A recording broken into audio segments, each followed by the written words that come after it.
Mesti stríðsmaður í sögunni. Alexander mikli. Á 8 árum lagði Alexander mikli undir sig mikil svæði frá Makedóníu til Indlands.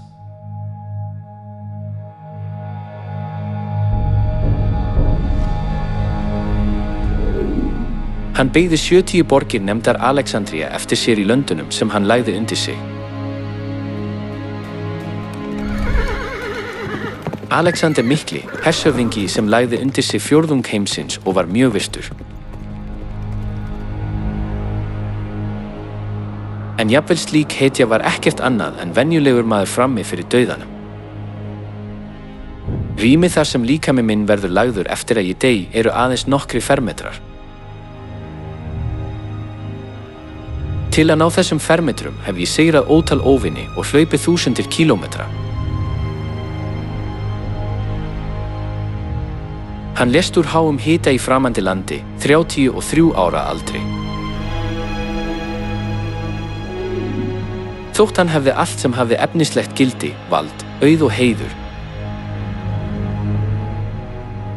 gat hann ekki búið sig undir hinn eilífa heim og að lokum dó hann. Auður, heiður og vald þessa heims vara ekki lengi og eru gagnslaus frammi fyrir dauðanum. Þess vegna sagði Guð okkur að búa okkur undir andlegan heim þar sem eilíf gleði er. Það er vegna þess að kjarni okkar er ekki holdið heldur sálin.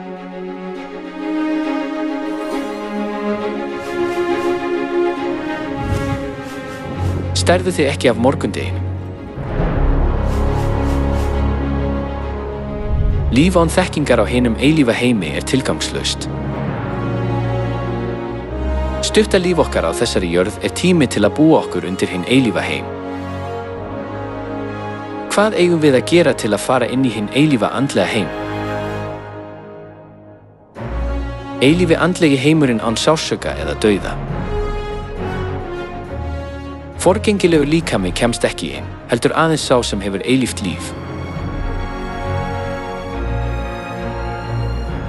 Hvernig getum við þá öðlast eilíft líf? Þegar við eigum hold Jesú og drekkum blóð hans getum við öðlast eilíft líf. Jesús lofaði að páskabrauðið og vínið væru hold hans og blóð.